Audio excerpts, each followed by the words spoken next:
شروع اللہ کا نام لے کر جو بڑا مہربان نہایت رحم والا ہے۔ سب تعریف اللہ ہی کے لیے ہے جو سب چیزوں کا مالک ہے، یعنی وہ کہ جو کچھ آسمانوں میں ہے اور جو کچھ زمین میں ہے سب اسی کا ہے، اور آخرت میں بھی اسی کی تعریف ہے، اور وہ حکمت والا ہے، خبردار ہے۔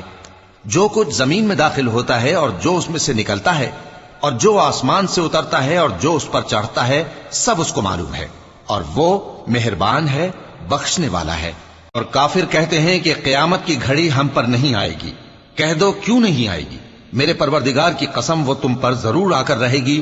وہ پروردگار غیب کا جاننے والا ہے، ذرہ بھر چیز بھی اس سے پوشیدہ نہیں، نہ آسمانوں میں اور نہ زمین میں، اور کوئی چیز ذرے سے بھی چھوٹی یا بڑی نہیں مگر کتاب روشن میں لکھی ہوئی ہے، اس لیے کہ جو لوگ ایمان لائے اور عمل نیک کرتے رہے ان کو بدلہ دے۔